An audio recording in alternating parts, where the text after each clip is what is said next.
Welcome to the Simple Minds podcast, where we look to empower and encourage real conversation amongst men everywhere by unpacking topics on self-help, philosophy, and business.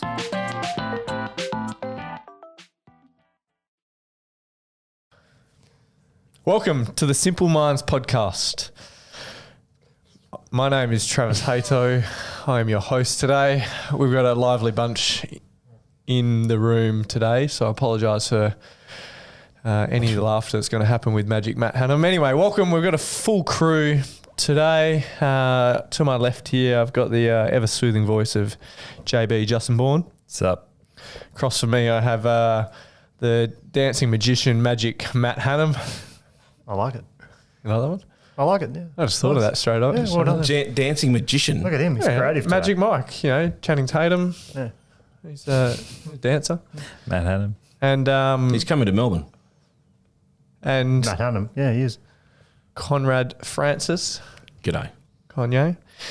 CF3. Yeah. You got CF3. your shoes coming out soon? Who are the other CFs? I don't know. It's your number. I'm three. CF1, mate.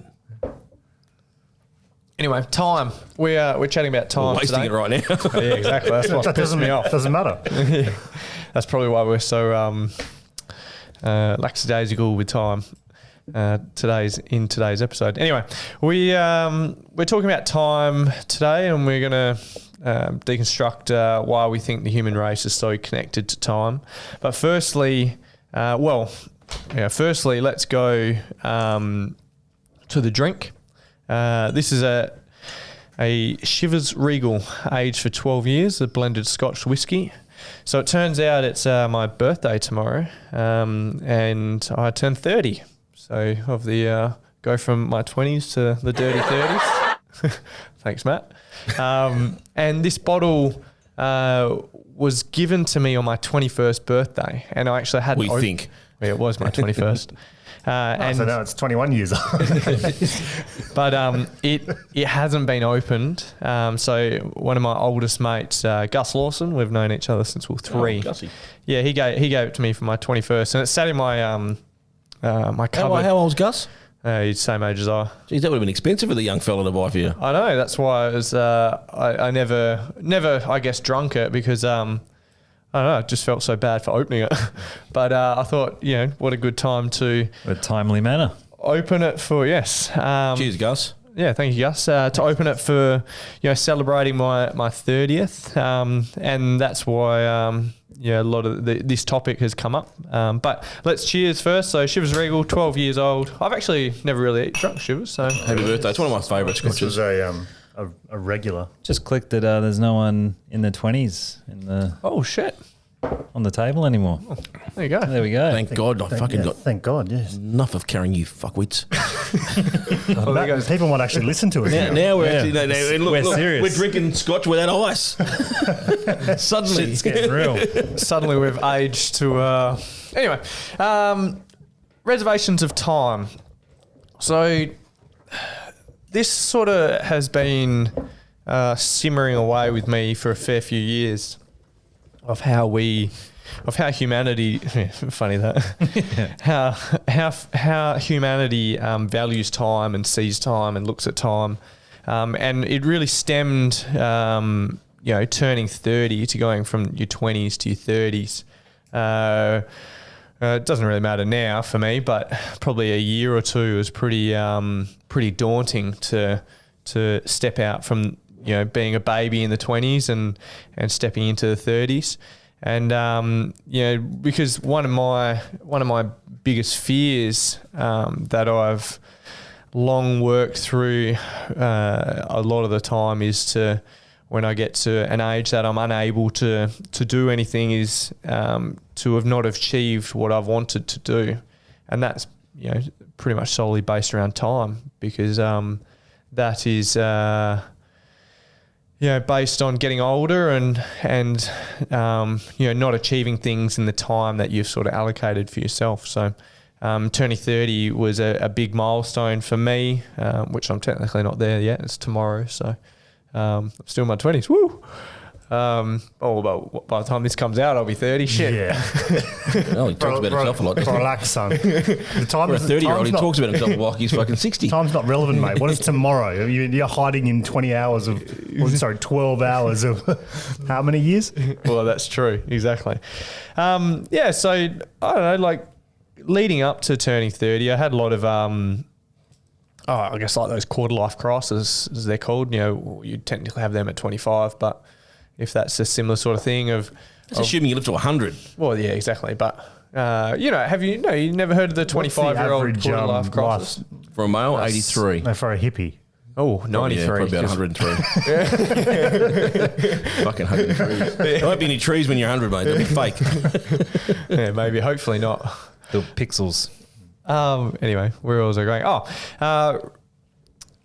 Going into your 30s, had a lot of, doubts of, aging, I guess. Like I remember Conrad, you used to blow my tires up all the time and say, this is one of the young guys that I've got faith in humanity that's sort of, that's doing good things for the next generation. Don't let that change right now. No, but Because you turned 30. well, the one thing I had to work through is, not being that young guy that's, changing things for our generation now. You still are, mate. Yeah, but you're still in your generation. Well, I've figured that out now. But You haven't left your generation. well, that was one thing I had to work through, and He's really struggling with this, isn't he? I didn't think you would. I'm glad No, you got to that level of understanding. yeah, not as much now. But it honestly, those were the things that I had to deal with, leading up to this birthday, or in the last sort of, especially hitting 29. I think that was the biggest one, because I was like, holy shit, you got one more year in your 30s. Like, have you achieved what you wanted to when you said you were 20 for the next 10 years? So that kind of played on me for a lot. But the more and more I come to the realization that time is just bullshit. It doesn't really matter. It's fucked up.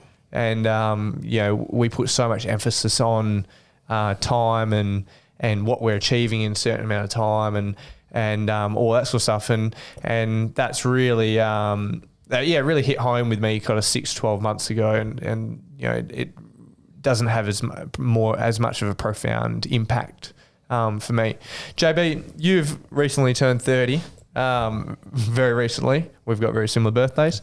I can see him turning grey. Did any of this actually happen for you, or am I sort of alone in this sort of thought pattern? In what respects? Just in a bit of a freak out that you're going to your 30s?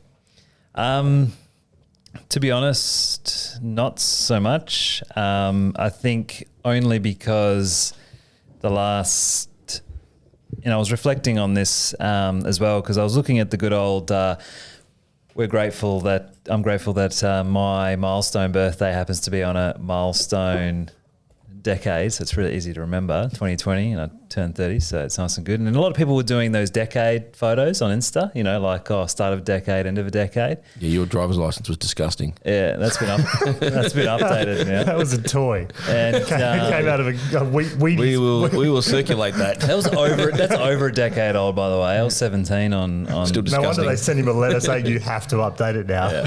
It's like, where's this child driving around? He needed a driver's license for a skateboard.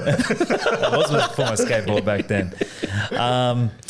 But I was reflecting, and I think in the last 1 to 2 years, has been a lot of the work felt like it started to fall into place, and more so the last 6 to 12 months. And so I reckon 2 years ago, I would have been definitely. But in the last 3 to 6 months I've really learnt to accept kind of who I am and where I'm at, and that I didn't really have any kind of freak out moment. And then even today I reflected on the idea of that, probably, if it's 80 years old and if you're partly hippie, maybe 93. My dad be 80 this year. You got another 60 years, easy, in you, and that's a long time.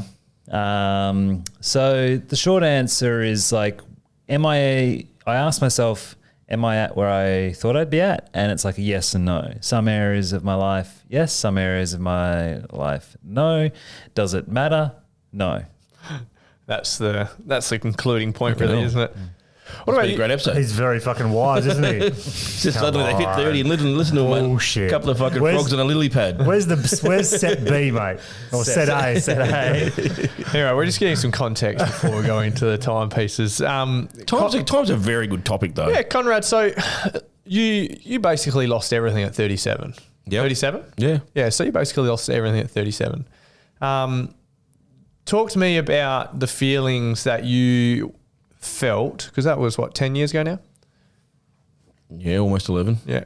Talk to me through the feelings that you felt by basically restarting at 37, hitting your 40s, still, I guess, restarting those reservations you had with, losing so much time or wasting time, as a lot of people put it. I think contextually, the bigger of the issues was the fact that I felt I hadn't performed well enough whilst my dad was around. I think that's contextually more the issue.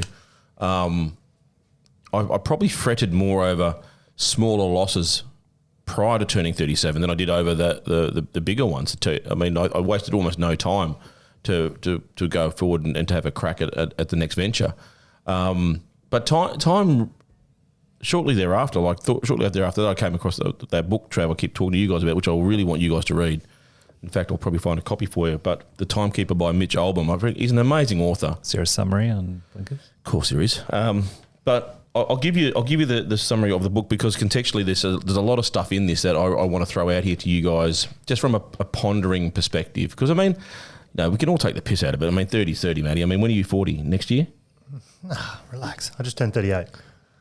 Oh, 2 years. So 2 years, fuck, sorry.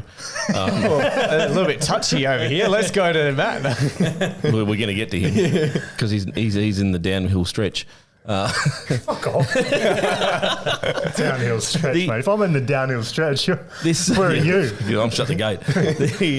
This book is written from the context of the first man, so it's a fable, the first man on earth to count hours becomes Father Time, and he then speaks to another person in relation to the construct of time. And apparently, and I haven't actually read too much into it, but the time was a construct to allow shipping and porting to occur. That's what time was originally invented for, high tide, low tide stuff. So the inventor of the world's first clock is punished for trying to measure God's greatest gift. He is banished to a cave for centuries and forced to listen to the voices of all who come after him, seeking more days, more years. Eventually, with his own soul nearly broken, Father Time is granted his wish, his freedom, along with magical hourglass and a mission, a chance to redeem himself by teaching two earthly people the true meaning of time. I'm getting goosebumps even just reading that to you. It's a phenomenal book, extremely powerful. And one of the greatest quotes from it that I'd love to throw on the table was that there is a reason God limits our days. The question is why. And I think when you sit with that, and I have on a number of occasions, it kind of puts into context what we spend our time on and draws it into our field of consideration exactly what we're doing and why we're doing it. Be it business, be it sport, be it whatever we do with our time. And I'm not sure whether we as a collective group, let alone society, spends any time on that consideration. So would you agree, would we agree that the human race has an unhealthy connection with time and losing it or wasting it? I think on a and again, this is my personal opinion, and through observation, I'd agree. I would say they do have a disgraceful attachment to time, and I don't believe it serves them in the way that they think it does.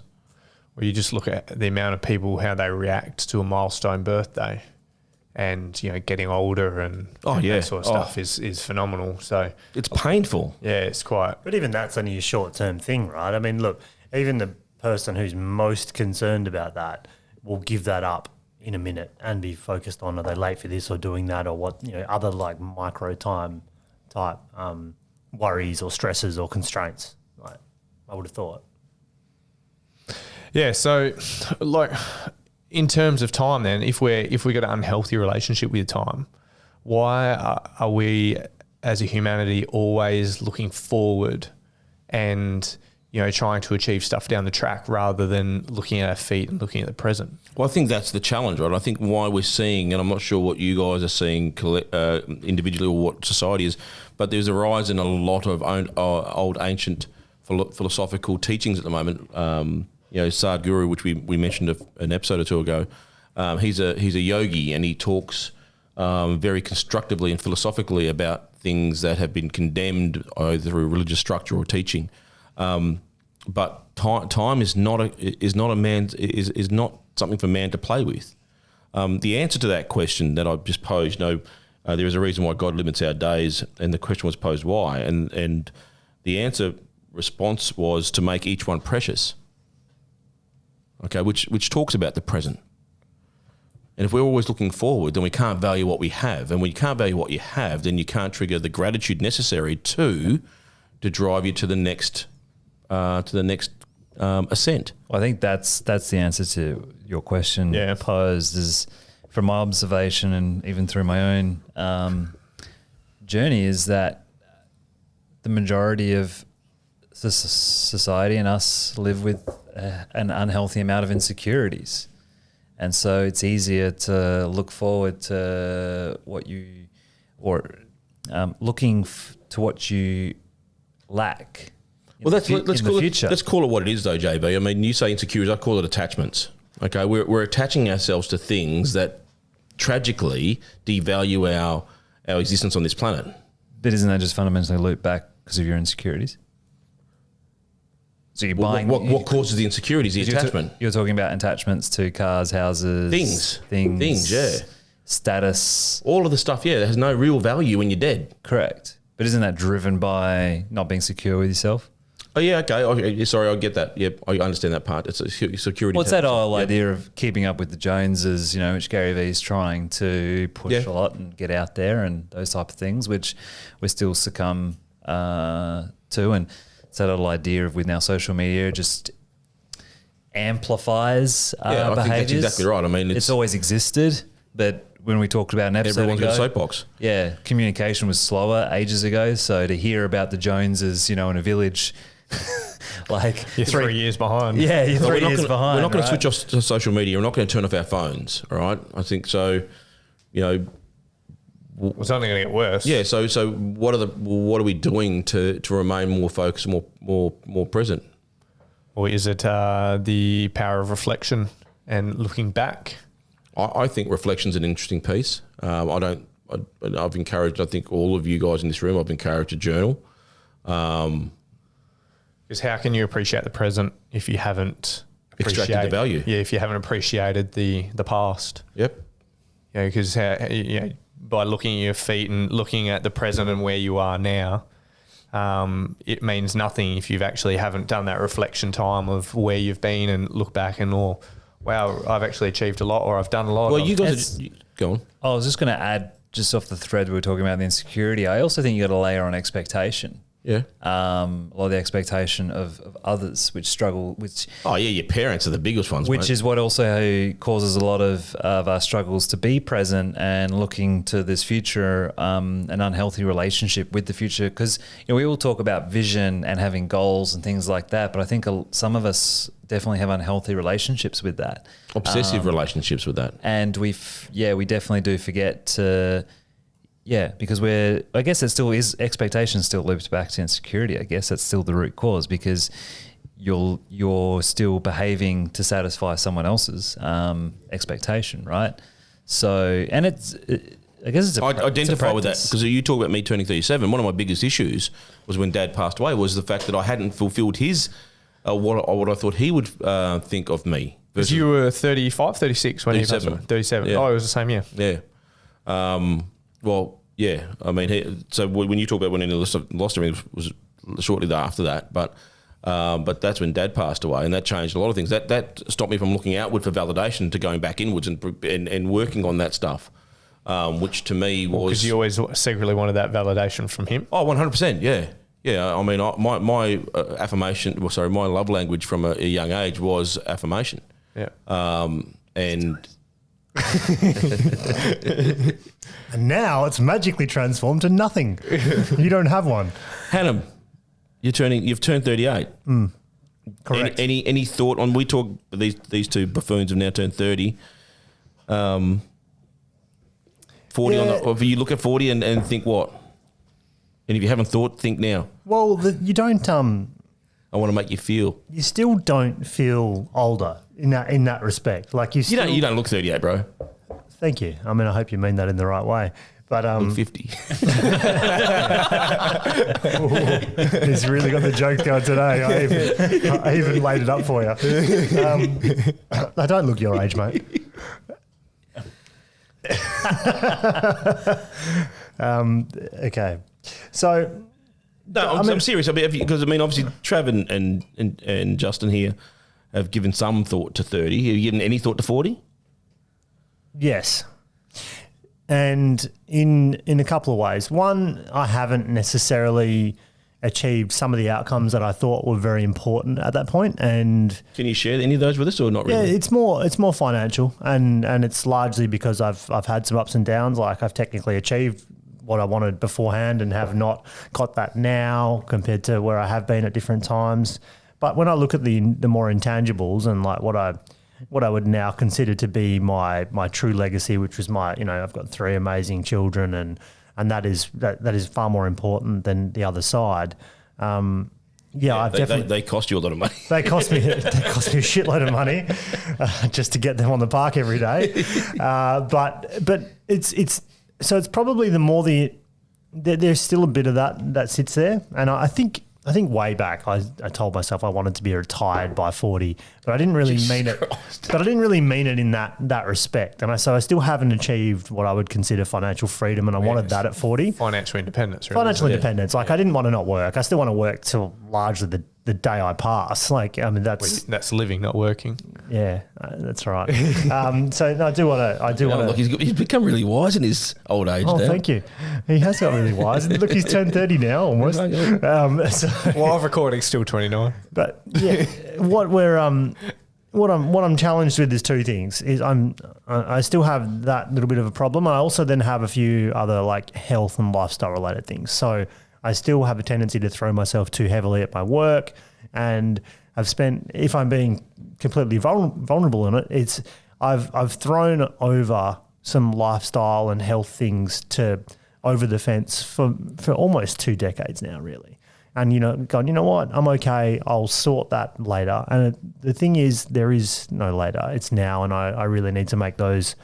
And I've set myself that in the next couple of years, that'll be well and truly sorted. So that's the only the true things that I'm worrying about. I don't have a problem with having like a 40 against my name, which is maybe I will when I get closer to it. I think you've earned the badge. But yeah, it's more those things that I when I think about it, that's what I think about. I've got to, it probably the biggest one is my health. My legacy, which I'll continue to build on, is 3 amazing children that I think there's a lot that I'm excited to help them do as they grow. I've got the privilege to do that. So that's it, more than maybe when I was 18 or younger going, I want this kind of money, or I want to retire like this way or do that. I think that's what's more important, and that's what I think about. Here's another interesting quote from this book. When you're measuring life, you're not living it. How does that sit with you guys?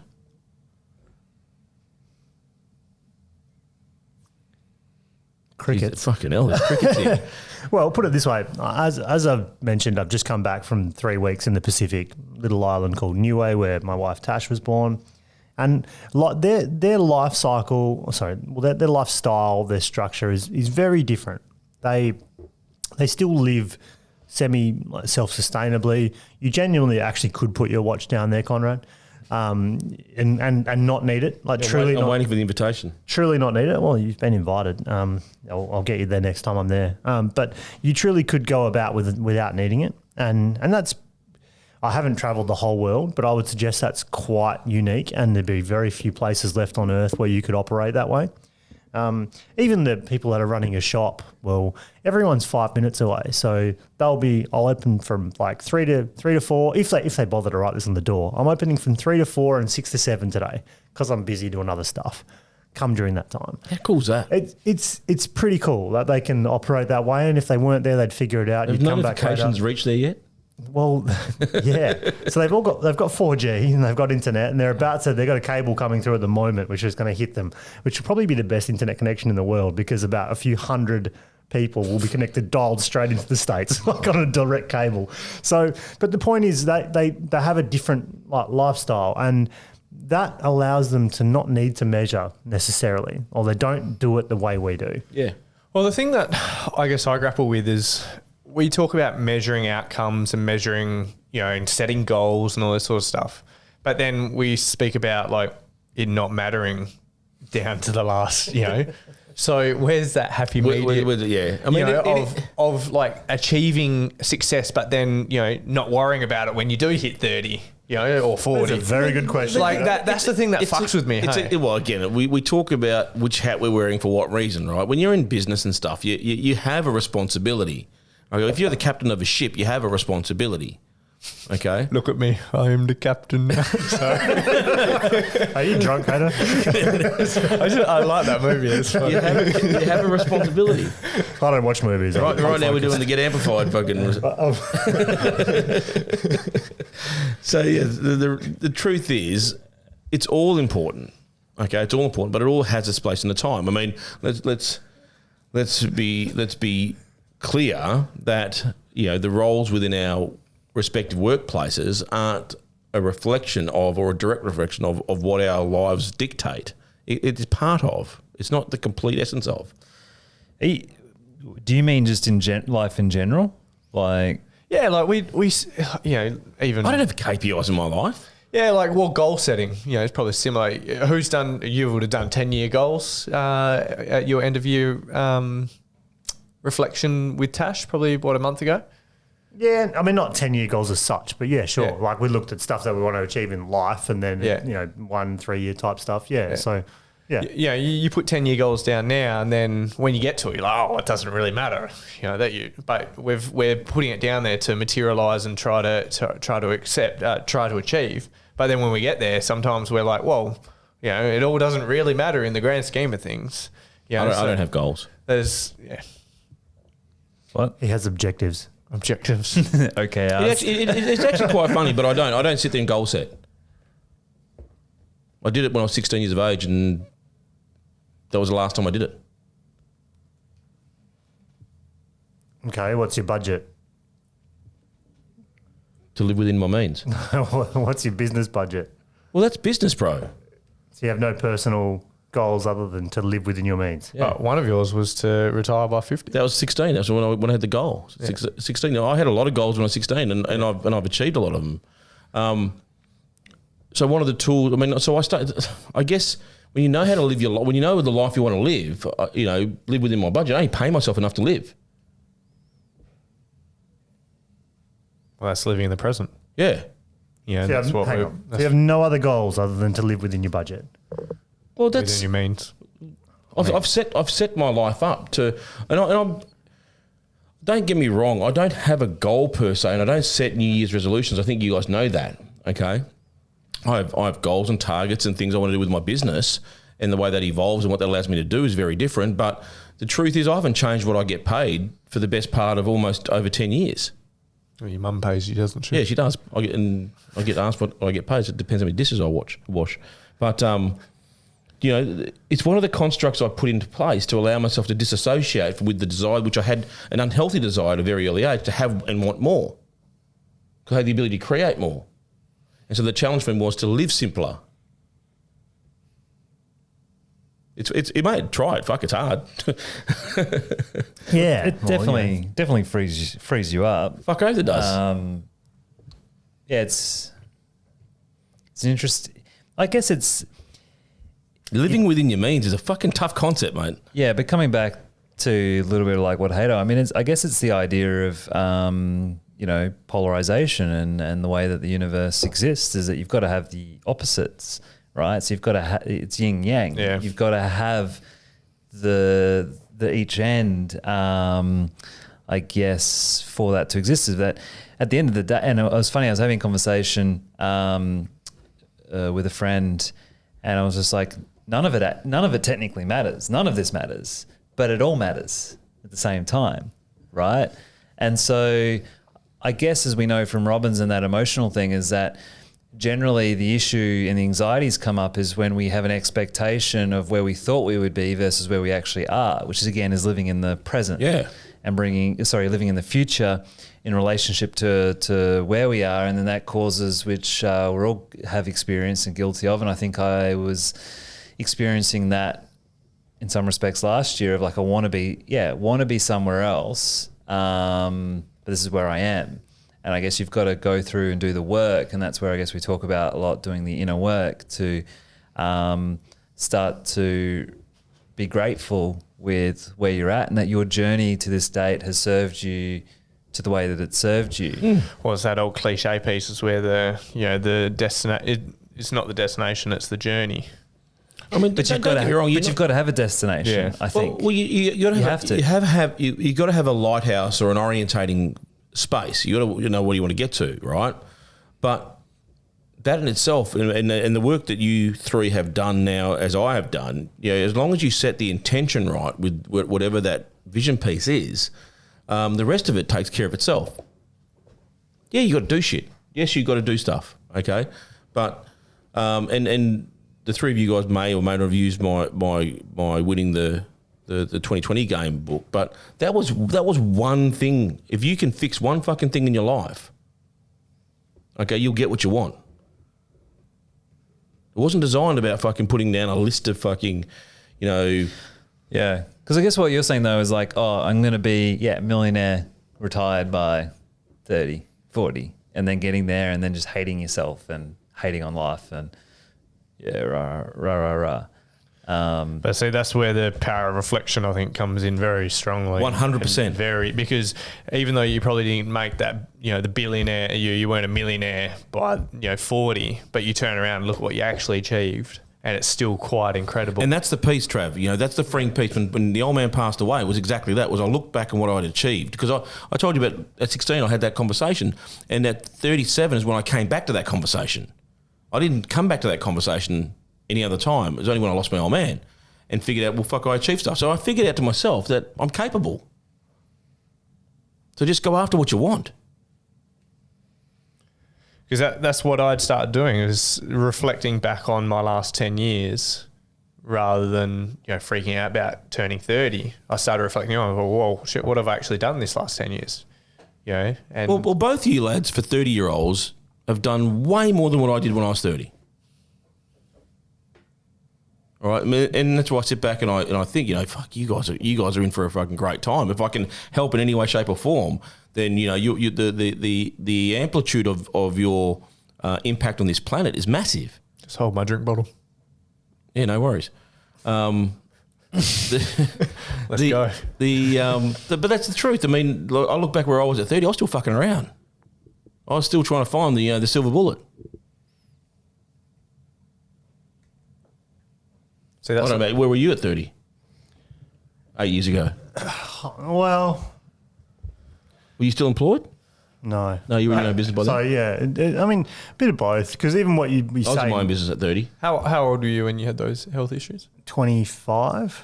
And they lasted 2 or 3 years. Yeah. So And you then were really dipping out of that and then starting to get into your 30s. business from there. But I still wouldn't say that I still was at least a decade of chasing silver bullets, really, like to an extent. I mean, happy to work hard, but then not necessarily making the right decisions along that path as well. And I worked crazy, but it wasn't. I think I still spent a lot of time looking for massively leveraged opportunities, if that makes sense, and taking like far too big a risk instead of Silver bullets. Yeah, well, I did. I already said silver bullets. I think I spent still at least 10 years from there to really not even that long ago when I really have made a lot of changes around how I view risk and how and what I've done. Because I've made stacks of money and lost stacks of money as well by doing that. So then what's the point? And it comes back to even my recent topic of how I work. And it's the same thing that was just amplified. It was I was making big risky decisions and then losing off those big risky decisions and then just saying, oh, fuck. So it's impatience in a lot of ways. And I think I've only really in the last... Ambitious? Well, ambition's fine, but it's not... well, ambitious. If you look at the word, I think ambition as Or with a lack of patience. Yeah, ambition is good. Ambition is okay. It's then taking that to a point where you're making decisions that lack patience, and you're taking excessive risk when it's not necessary, because that only sets you back generally, unless you hit that very small. That's gambling, really. Well, we're gambling every day. Every second we're fucking gambling on the assumption that what we're doing is right. Can I put another quote out there for you guys? Yeah, you won't have to read the book after this one. Which book? The Timekeeper by Mitch Albom. As mankind grew obsessed with its hours, the sorrow of lost time became a permanent hole in the human heart. People fretted over missed chances, over inefficient days. They worried constantly about how long they would live, because counting life's moments had led inevitably to counting them down. Soon in every nation, in every language, time became the most precious commodity. Kind of has led into what I was about to ask prior. I was dialed in. Why is it a pet hate of you guys that people say they have no time? Yes. Yeah, and Yes. Hate Sure, it. but It doesn't I'm always not like putting immune vinegar from in my doing eyes. it as well. But yes, that's true. But why do we say that so much? Because I don't actually truly value time, mate. That's the reason why that comment comes out. but it's also guilt, right? Because we don't want to say we've got nothing on, or we've had nothing to do. Yeah. We don't generally, unless we're like, oh, wow, I got to spend an hour on the couch this afternoon. It was amazing. Unless we're saying something like that, it's usually like, oh, I've been so busy. Because often we're behind. We haven't done the things we've committed to. So you have to sort of, I What's guess, that? say you're busy. external affirmation from Yeah. people around you that you're crushing it, or you're busy and you're doing stuff. And Well, affirmation, but also I think as an excuse as to why you haven't done the thing you said you would do for them, or why you can't catch up with them. Oh, I'm so busy. We don't go on, actually just wouldn't mind staying at home Saturday morning. We go, no, look, I can't have coffee on Saturday morning. I'm busy. I can't have coffee Saturday morning. Conrad, I'm busy. I've got breakfast with my mum anyway, mate, so you can take a number. I don't want your mum's number, mate. So what are a couple practical things that people can implement in their daily routine, in their life, Conrad, to live in the present more, or to start I think living? journaling's got to. I hate fucking keep repeating myself, but journaling's got to come back. I just had a great vision. I'll just let you know. It was kind of like, if anyone's seen YMCA, I think you could do that for busy, and create a little video clip. BUSY. Hey, I like that. So actually, David in with a little banjo. let's film that. I think we could go viral. 12 people might see it. But doing what while they journal?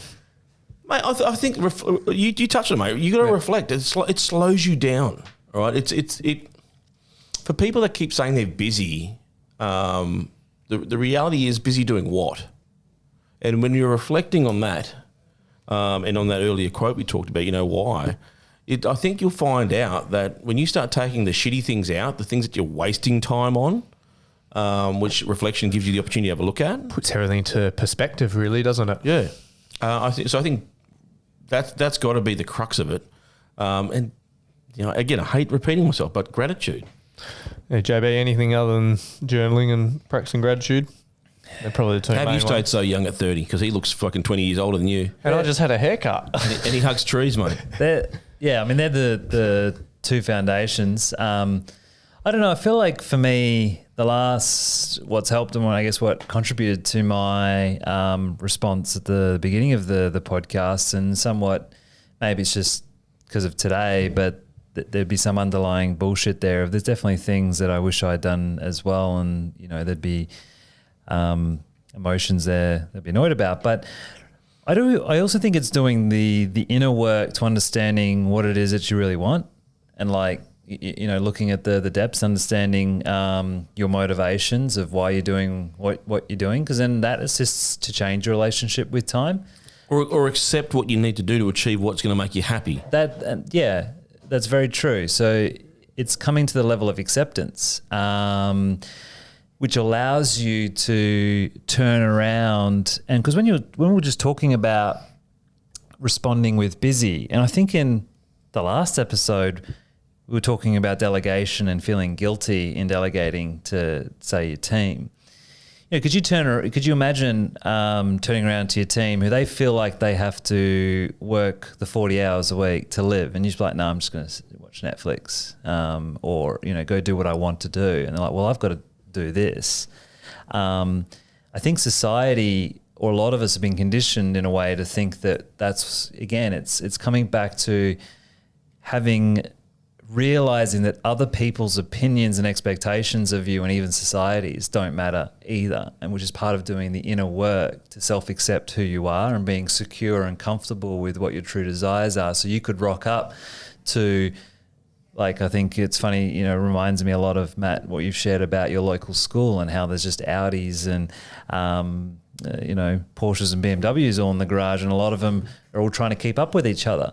And you to be comfortable with rocking up in your 1980s Toyota Sonata, or what? I don't even know what you drive, Conrad. Sonata. I've got a Nissan Maxima. No, you don't. Maxima. It's a Camry. I've got a Maxima. Actually, 2002, not 1980s. There's two cars. It's a Sonata's a fucking Hyundai. Well, there's a couple car companies that did the exact same design, but it's 1980 Toyota Corona. They rebadge it. Well, I think, can we understand that it's my dad's car? I actually enjoy driving it. It probably doesn't like me. The point is being comfortable and driving around in a Nissan Micra. Yeah. Hey, leave my Nissan Micra alone. And not giving a fuck. Travis and I have had bloody conversations about cars from a very early age. Do you know Ashby calls me Mr. Bean? Because I look like Mr. Bean in there. Have you ever seen a peach colour? No, it's like a yellow champagne. It's earth. It's a light earth colour. As a colour, it's an abomination. Hey, it's got mags on it. Skin It's colour. got mags 12-inch Not my mags that skin. came off someone's micro machine. If you ever see I've got bigger belt buckles in its mag wheels. earth yellow Micra with a 6'3" guy, Come and say hello driving to it. him. No, man, bud. Just Close wave. to matching hair colour. Just say hello. Anyway, I'll Don't wrap up. Can I say something else? Whose episode is this?